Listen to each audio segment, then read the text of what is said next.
Today I am here to read 1-star reviews of my 5-star reads. If we do remember, if you do know, around this time last year I did a reading 5-star reviews of my 1-star reads because I didn't want to do this video because I was like, okay, I'm gonna actually like throw up because I can't take it. My 5-star reads, some of them especially are like my children. Why would you want to hear someone badmouth your children? Exactly, you don't want to, so that's why I was avoiding it. But I thought that instead of repeating it, I would do the opposite. So I'm here to bring that to you today. If you follow this channel, if you listen to me, you might know some of my favorite, like, up there 10-star reads. You might know them. Also, disclaimer, it's okay to have different opinions. I'm gonna have my opinions. I love all these books. These people don't, but it's okay because that doesn't mean they're a bad person. That doesn't mean I'm a bad person. We're all just doing this for fun. I'm just using what they put out on Goodreads and I'm reacting to it. So yeah, but we're gonna start out with my top number 1 favorite book ever. Thank you very much. Marriage for One. I talk about this book ad nauseum. You might be sick of it, but we're gonna be reading 1-star reviews today, and that's gonna... When I was picking these out, I was gasping, I was shocked, I was sick. So let's review some of these. So first one, I don't get it. Whoever gave this 5 stars must have read it while under general anesthesia? Clumsy prose that was so boring it made my eyes bleed.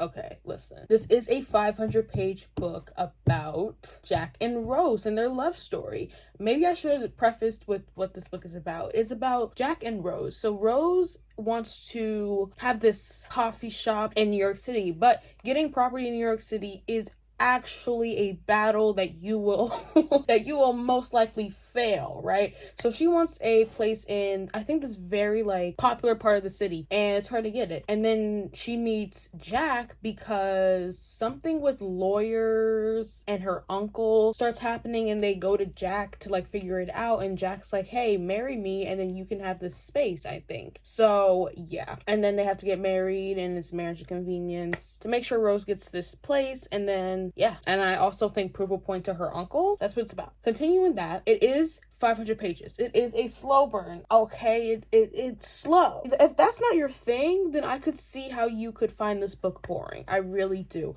But I don't know. Like, I don't know what to say. Like, if that's not your thing, then obviously you're not gonna like this book. So, clumsy prose that was so boring made my eyes bleed. Okay, like, her writing's not for everyone. Okay, that's okay. Vanilla as fuck. Oh, uninteresting characters, terrible dialogue. So, this is where we're gonna have to heavily disagree. I don't think anything was boring about this book whatsoever. Uninteresting characters. Listen, is this book like it's very clear with its grumpy sunshine trope. It's very apparent, okay? Like, Jack is this very smart, he's a lawyer, he's rich, he's grumpy, he's very close off. Rose is this very talkative person. Sunshine, very happy, still gives him chances and still tries to talk to him and build a connection even when he's not giving that back. So it's very typical enemies to lovers, grumpy sunshine. But the dialogue, I love the dialogue, and I thought Rose was very funny. And it's very rare that I find someone funny in a book. It's very rare. I gave up at 30%. See, well, that's your fault, because if you would have continued reading, girl, you would have seen what I saw. You would have felt what I felt, and I can only be sad. The quality of romance is hitting rock bottom. I'm boycotting until it gets better. See, this is one of my better romance books, and I've read a lot, and yeah, no. So this is gonna be my top 1 because of how the romance was done, because it's a 500-page book, so we have time for the romance and the friendship and the tension to build and the chemistry to build. I don't think this is low quality. That's all I'm gonna say. Okay, so next we have another one. I'm choosing self-love and respect this 2024, and I'm DNFing this book at 57%, chapter 17. Jack had no personality. I get the whole moody, grumpy, stoic MMC leads, but at least give me some flavor to work with. On top of that, the way he spoke to Rose at times was not it, sir. Watch your mouth. See, I am quick to clock if a man in a book is not doing what he needs to do. Like, yes, I understand, like, we need to be enemies. We need to be, not nice to each other. But if you're taking it too far, then I will clock that. At this point in time, I don't remember clocking anything that he said. So if there was an example, I would love that, but I don't remember anything that he said that I was thrown off by, Rose, darling, get a grip. She would melt over the most minimal things that Jack would do. This is every romance book. That's every romance book. Girl, every romance book is like, he smiled at me. I'm gonna keep that forever. The way he stared into my eyes made me feel different. Like, come on, like, every romance book is like that. And those suits he wears makes him so professional. Don't get me started with his stoic face that never smiles for anything. Oh, he's perfect for me. Be for real, Rose. Have some standards for yourself. This is embarrassing. I'm sorry. Have you ever had a crush? Because, like, when you have a crush, it's the smallest things that they do that are just, like, to, like, any other person you wouldn't think twice about. If Bob across the street looked at you, you would be like, whatever. But if Julian looked at you and you like Julian, it's like, oh my god, he looked at me. Like, of course, because this is the human experience. Like, why are we pretending like this is something new? Like, this is something we don't all experience. Yeah, she's getting geeked over the smallest things, just like we all do. Half of this book was about how to build a coffee shop, and the other half was how to bake pastries. The building coffee shop, I think that was a nice element to get Jack and Rose to be together. The whole reason why they got married was to have Rose have this coffee shop, and so building it, he would come over, paint the walls for her, set up shelves and stuff, and that would give them time to bond and talk. So, like, what do you mean? Like, the dialogue was boring and would drag out through each chapter for no reason. The plot also didn't make sense. What do you mean the plot didn't make sense? What do you mean the plot didn't make sense? They had to get married so Rose can have this coffee shop, and Jack, I'm not gonna spoil it, but the plot was there. Like, it's simple. It's in your face. So I'm confused. This is the most boring book I've read this year. To my heart, I wouldn't recommend this to anyone. See, I'm seeing a pattern here. Everyone is saying this book is boring. I'm really thinking that you aren't really understanding that this is a slow burn book, and just like Mariana's Pod, if you don't like that, don't read it, okay? It was such a drag, took a whole day to get through. You read this in a day? Maybe that's the reason. I sincerely haven't gotten this bored in a marriage of convenience book. Zero spice. Heroine is made to seem like an angel from heaven, too nice, super sugary, syrupy sweet. Okay. Hero is unbelievably overprotective and over helpful. Huh? Just too hard to believe as a character. No husband is this nice.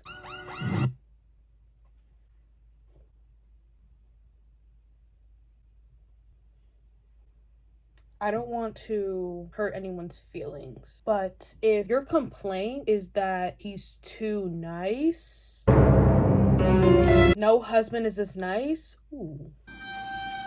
Who are you dealing with? Baby, we need to get better people in your life. Because why?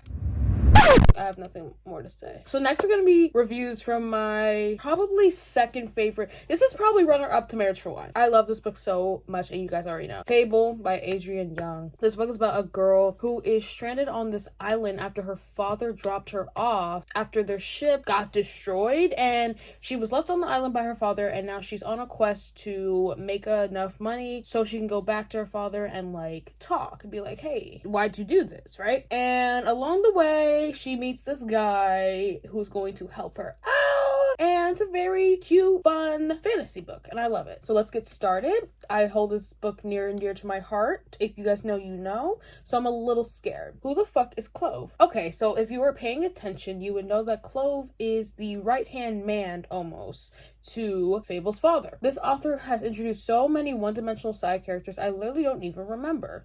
Interesting. Was that supposed to be important? Can it be if there was no plot whatsoever once she made it off the island? The plot was to find her dad. I'm confused. And then, I'm not gonna spoil it, but like, girl, what? The only interesting part of the entire book? Okay, well, that is subjective. What a waste of time. 1 star for a pretty cover, 0 for the whole book. How did this even get published? Because there's amazing writing, amazing descriptions, and amazing romance, and amazing story, and a complex relationship between the main character and her father. Thank you so much. I had to skim some parts because I couldn't handle how boring this was. Okay, I can see that, because in my reading vlog that I read this in, I said like the first quarter of the book was a little slow, but once we got into the book, once the action started actioning, then I couldn't put it down, and it started to become crap. Very little happened, and none of the characters were all that well developed, and the world building could have been interesting if it was more complex. See, this is a YA fantasy. We are not going to see Brandon Sanderson high fantasy, epic fantasy worlds. Like, what are we expecting? Like, this is going to be the last review for Fable. I know I'm the only one who seems to have fallen off this particular bandwagon, but I just don't get why this has taken off as much as it has. That's an interesting take. Right from the start, I felt like I was pushing through a story filled with non-events, predictable solutions to a short-lived problems, and really, really flat characters. It's an easy read, very quick, but that's for significant reasons. There's absolutely no substance. Honestly, I don't have much to say to this review. Okay. This person didn't attack me in any sort of way. Didn't attack Fable or anyone else, so okay. I'll take this. This is understandable. We're back. Gotta take a nice long break. So last book we have is Rurouni Rising. I made sure to screenshot reviews that were not spoilers, and because this is the last book of the Shadow and Bone series, so it's basically about a girl who is an orphan and she has this best friend named Mal. The girl's name is Alina, and all of a sudden she gets these powers, and these powers can save the world because there's this thing called the Fold. In the Fold, there are Volcra that can eat you, and you can't have light in the Fold. If you have light, then the Volcra will come down and kill you, and you have to be really quiet. And basically, light can destroy the Fold, and Alina has these powers of light, and so she's really wanted, she's really garnered for her powers, and it goes through just basically her journey and trying to live life, but also be this spectacle now, because now she has these powers that can save the world. If you do look at my Goodreads, I did rate Rurouni Rising, I think 4 stars. So it's not a 5-star read, but I included this because the entire series to me is a 5-star series. I know a lot of people didn't like Shadow and Bone, the first one, so I just decided to do Rurouni Rising so I could get more of like a difference of opinion. But anyway, we're going to see what the people have to say about Rurouni Rising. This might make me upset. Actually, it will make me upset because I remember screenshotting these things and I did not like it. So first one we have, starting 2021 ranting isn't my goal, but I had to lower this to 1 star. 1 star for the Darkling and the secondary characters. So this is what I like to call a disease. And I call this a disease because people in this universe love the Darkling. The Darkling is the villain of this whole series. And he does some pretty interesting things. Interesting not in a good way. They're very disgusting. Like, he basically makes Alina into his slave. And people are shipping them together, and people are wanting them to be together. I'm sorry. When you make someone your slave, I don't think I like you. And he's also like tempted to hurt kids, and he's just caused so much death and devastation to Ravka. It's just like, why do y'all like this man? He is constantly showing disgusting, villainous character traits and actions, and you still say you like him and you're shipping him with the main character. What? This girl's literally like a teenager, kind of. She's young. And the Darkling has lived for thousands of years. Why are y'all shipping a predator? Why do y'all like a predator? It's gonna have to be a no for me. I do not like these people. The fandom is actually really weird to me. Okay, so then we have a little long one.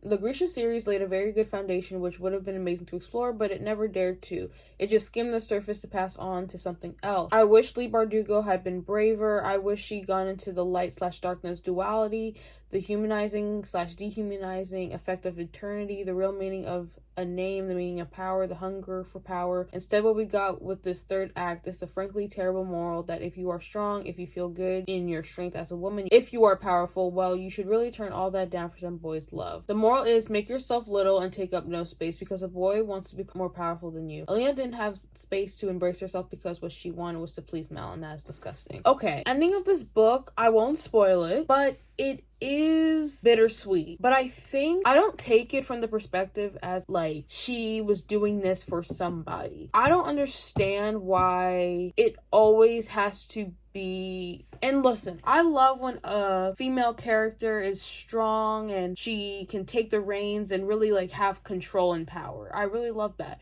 But why can't she also choose things that she wants to do? Granted, she sacrificed herself. She sacrificed a lot to be able to save the world. And at the end, she chooses a path for herself that she wants to do. And we are faulting her for doing that because it's traditional, I guess. I'm just trying to say this without spoiling it, but we see the same thing with Snow White, the new one that's coming out, in the Rachel Zegler interview. I love Rachel Zegler, don't get me wrong, but people were saying in response to her that why can't a woman choose to be in love? Like, why is that frowned upon? Of course, it's amazing when a woman can choose to have all this power, be powerful, control a kingdom, do whatever, you know? But why is it frowned upon when she finds love? Because that is deemed less than. And that's just weird to me. It's like, you shouldn't praise one and not the other. I think you should have just a neutral opinion on whatever a woman decides to do and let the woman choose what they want to do. I think that's true woman empowerment. Not telling her, oh,